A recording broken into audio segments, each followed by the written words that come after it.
Okay, I'm going to talk about a very difficult subject. Loving like Yahweh. Or love your enemies. In Matthew 5, verse 43, you have heard that it has been said, thou shalt love thy neighbor and hate thy enemy. But I say unto you, love your enemies, bless them that curse you. Do good to them that hate you. Pray for them that despitefully use you and persecute you, that you may be the children of your Father which is in heaven. For he makes his sun to rise on the evil and the good. He sends rain on the just and the unjust. For if you love them which love you, what reward have you? Do not even the publicans the same? And if you salute your brethren only, what do you more than others? Do not even the publicans so? Be you therefore perfect, even as your Father which is in heaven is perfect. There once was a cat. There once was two cats in Kilkenny. Each thought there was a cat too many. They fought and they spit. They clawed and they bit, till instead of two cats, there weren't any. Hatred is an interesting topic. As believers, we're taught that hatred is not a good thing. We are not to hate. But in the days of Yeshua, one of the common sayings of that day was, hate those that hate you. In fact, they could point to what seemed to be a biblical foundation to this concept. In Psalms 139, verse 21, do I not hate them, O Yahweh, that hate you? And am not I grieved with those that rise up against you? I hate them with perfect hatred. I count them my enemies. In addition, there seems to be some logical reason to hate others. In the April 2010 edition of Reader's Digest, a man by the name of Bob Brody wrote this. I discovered that nothing feels quite as satisfying as a grudge well nursed. I had a boss who took a dislike to me from my first day on the job, even though she hired me. There were no complaints about my performance, but I later learned she lied to coworkers about me. Without explanation, she laid me off after only 10 weeks, just before Thanksgiving. I had a family to support. Was I to forgive her? Should I now? Give me one good reason. My grudge against her balanced out the injustices, somehow righted the universe. It has kept me warm on many cold nights. A long-standing grudge suggests that we hold certain standards, that we respect ourselves enough to reject bad behavior. Failure to forgive can be just as righteous, just as honorable as forgiveness itself. So there are people who feel justified in hating their enemies, in refusing to forgive because it shows they have standards. It shows they respect themselves. It shows they refuse to accept bad behavior. They believe that hating their enemies makes them righteous and honorable, even like Elohim. And that was the mindset of the religious community in the days of Yeshua. Love your neighbors, hate your enemies, they taught. And you will be like Elohim. Then along comes Yeshua. And he says, wait a minute. That's not true. Yeshua said in Matthew 5, verse 44, but I say unto you, love your enemies, bless them that curse you, do good to them that hate you, pray for them which despitefully use you and persecute you. But that doesn't make any sense. Why would I want to love my enemies? They're my enemies for a reason. They've hurt me. They lied about me, betrayed me. If I could love them, they wouldn't be my enemies now, would they? But Yeshua says, love your enemies.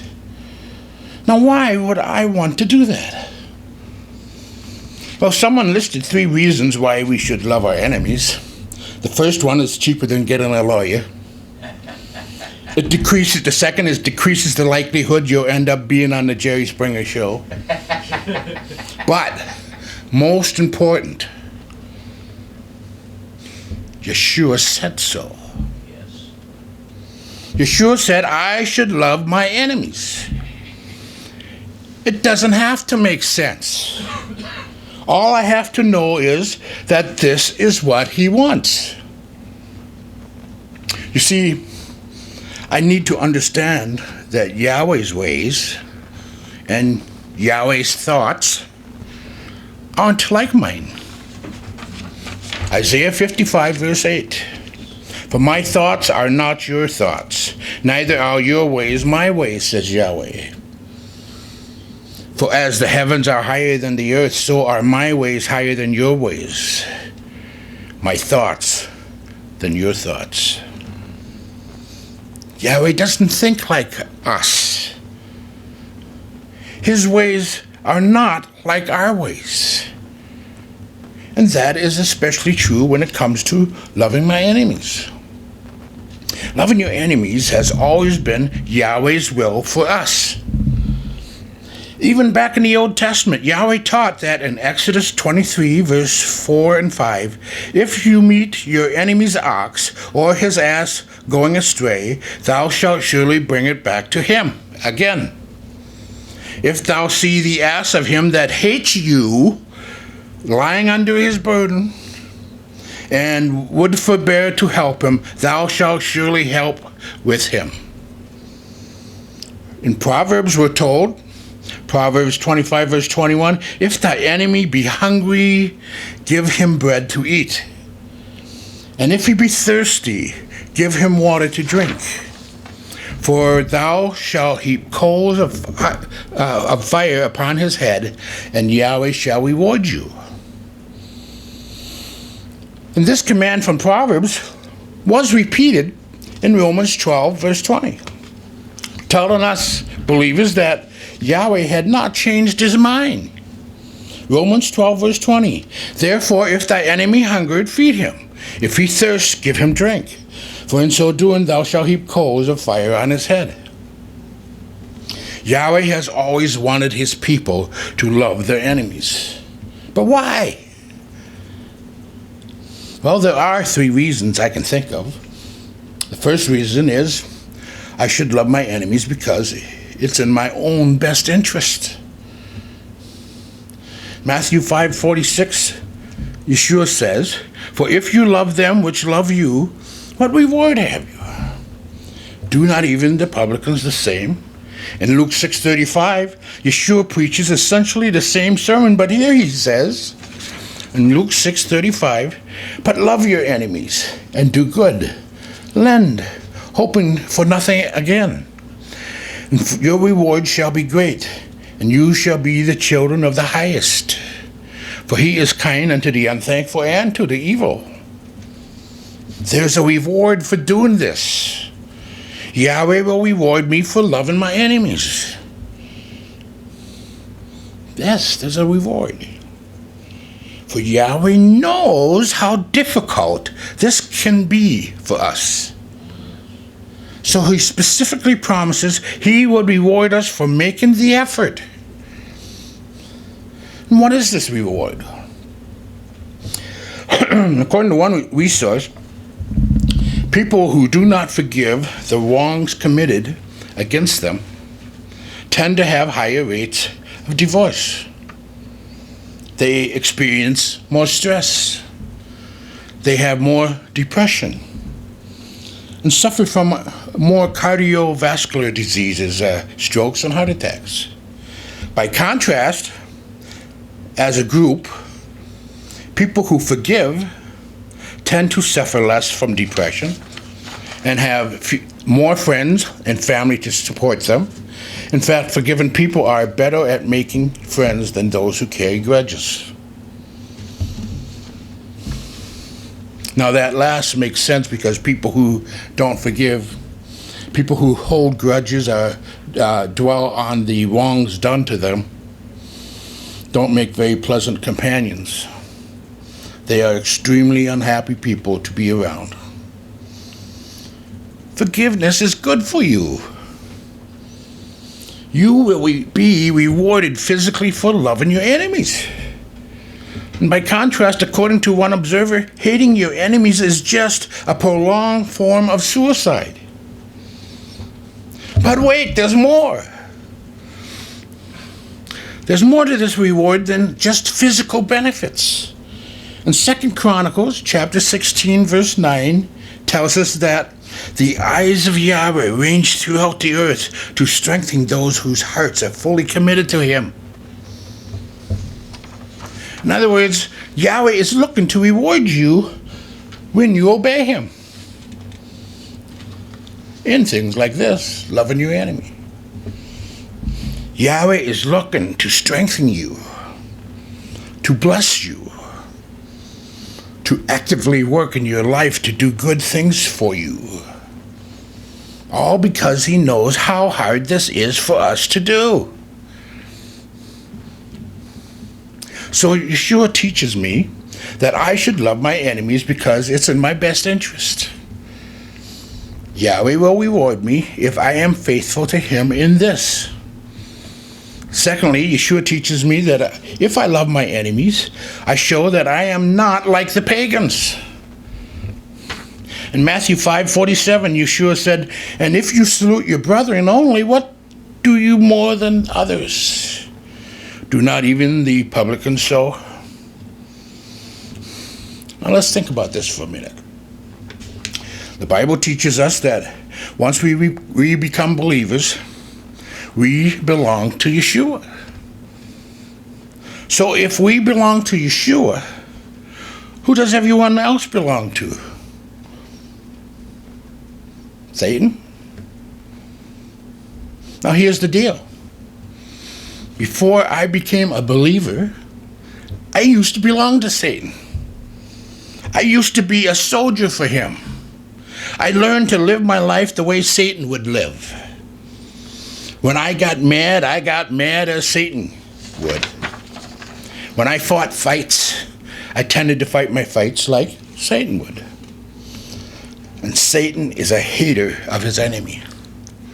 He hates Yahweh, and he hates us because we are made in Yahweh's image. And how does Satan fight? He's the accuser of the brethren. He's the destroyer of everything Yahweh holds precious. Satan hates, and he hates, and he hates. And he teaches his followers to hate. And when we hate our enemies, we live like we belong to him. We end up living as pagans live. Yeshua says, don't be like that. I called you to be a people of love, not of hate. In 1 John 4, verse 20, if a man says, I love Elohim, and hates his brother, he's a liar. For he that loves not his brother, whom he has seen, how can he love Elohim who he can't see? Galatians 5:19 tells us that if we're going to live like real believers, we need to understand the acts of the sinful nature are obvious. Galatians 5, verse 19, now the works of the flesh are manifest, which are these: adultery, fornication, uncleanness, lasciviousness, idolatry, witchcraft, hatred, variance, emulations, wrath, strife, seditions, and heresies. As believers, we cannot allow ourselves the luxury of living in that pagan way. To allow myself the luxury of hating my enemies is to go back to my pagan roots.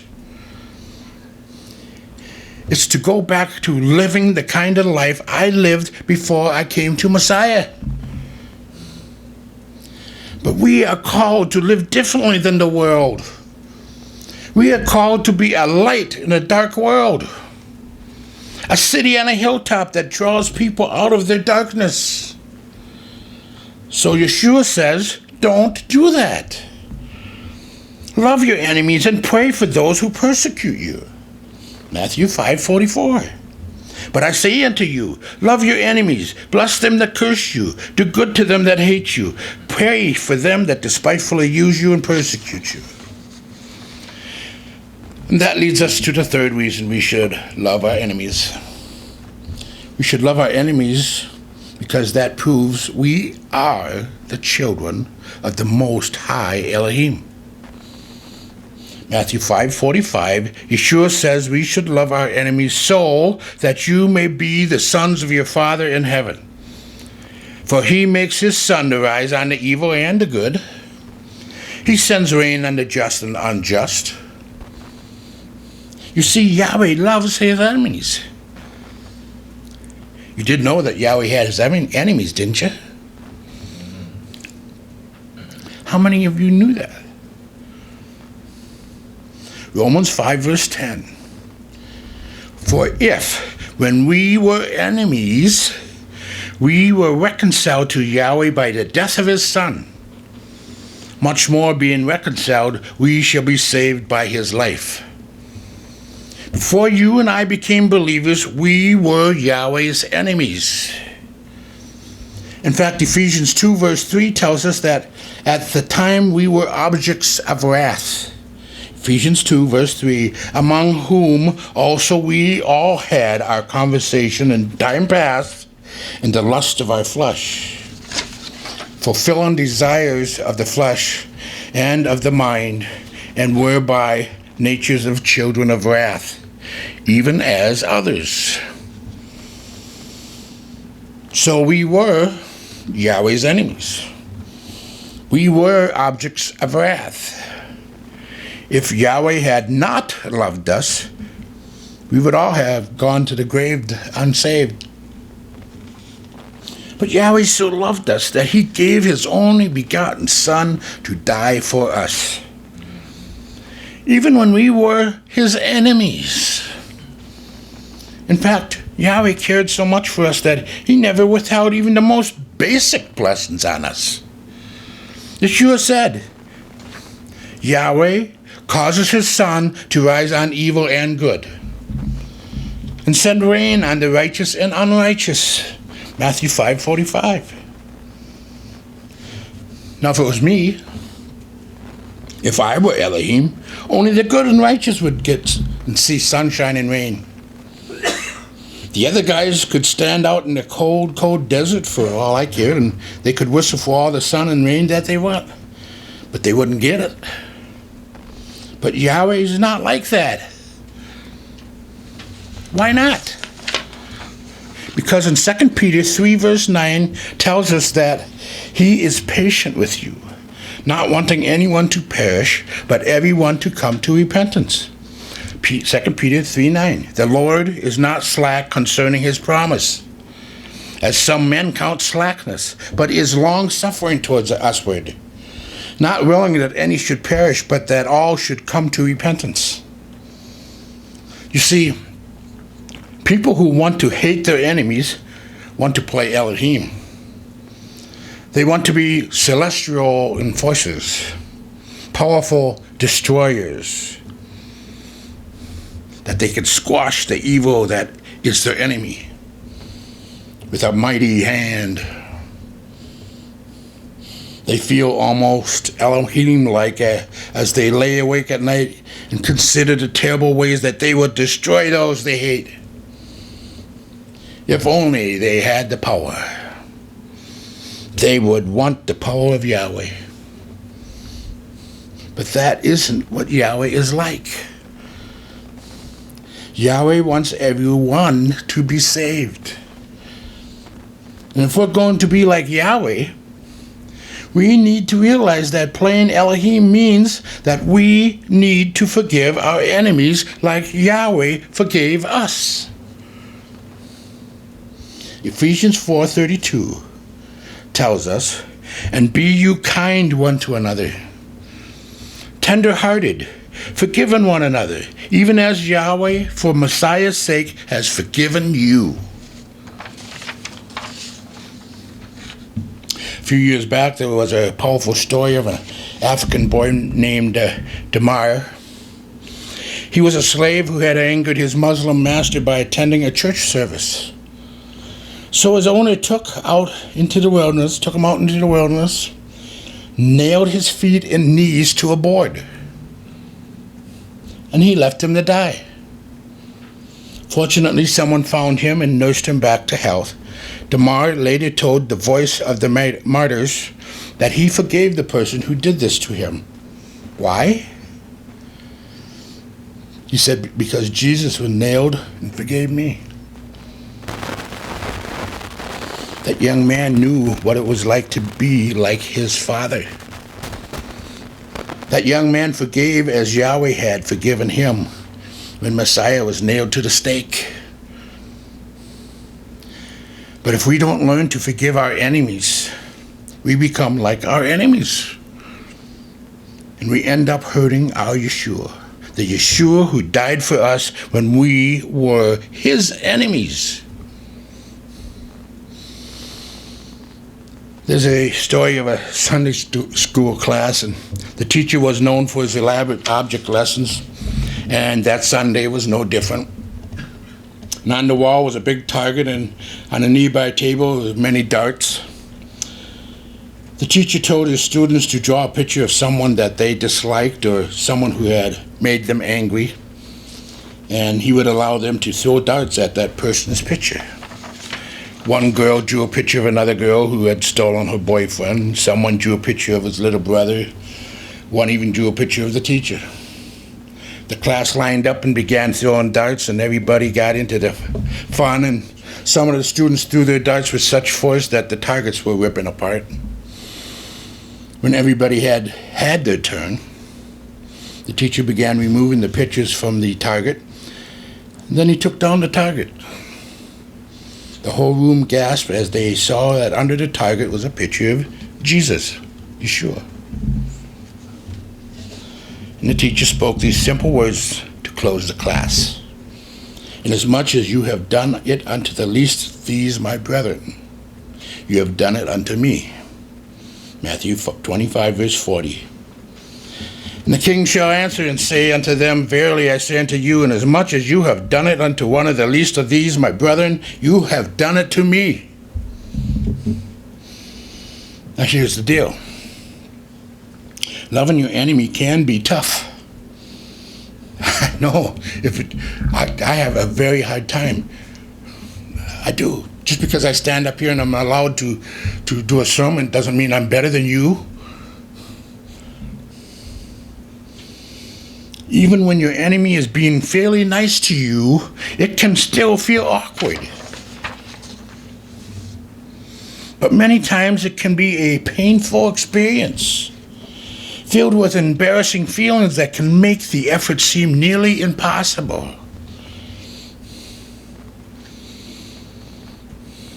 And as I close, let me explain that forgiving your enemy is hard to do.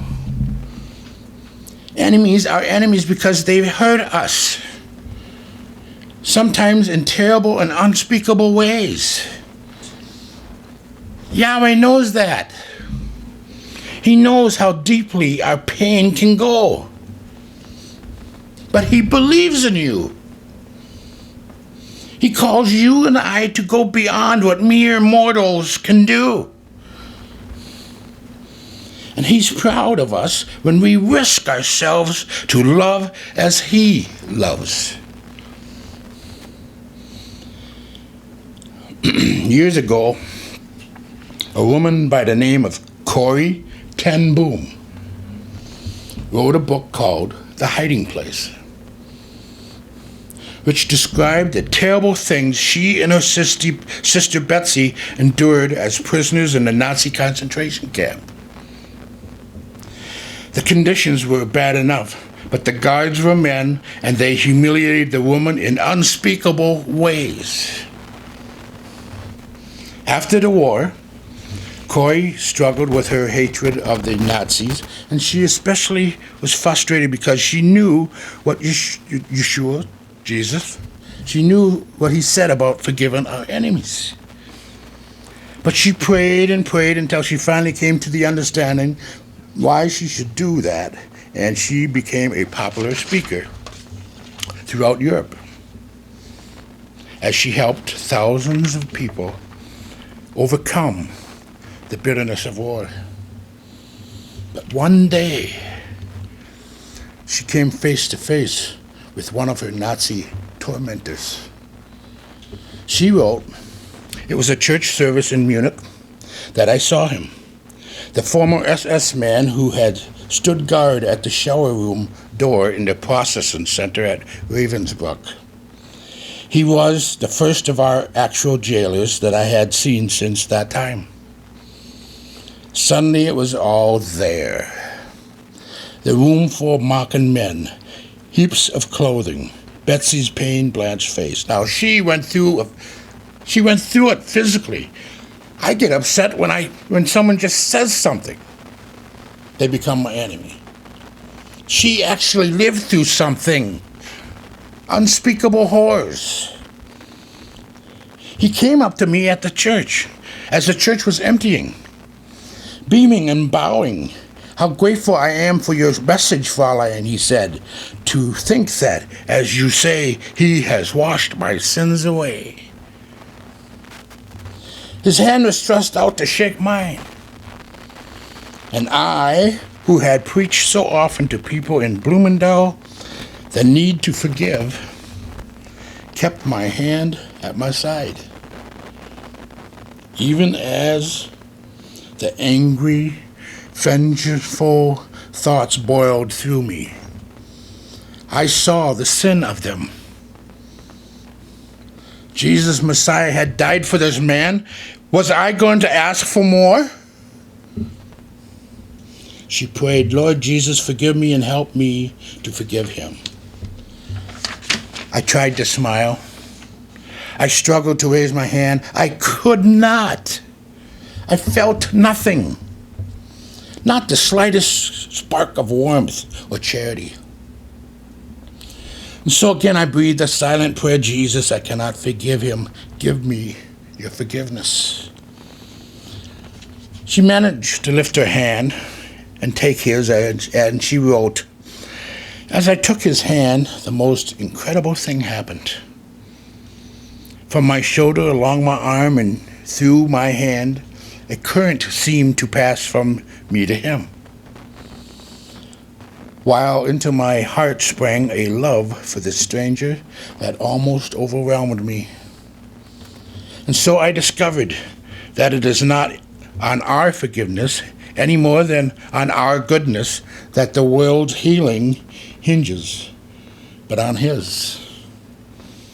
When he tells us to love our enemies, he gives, along with the command, the love itself.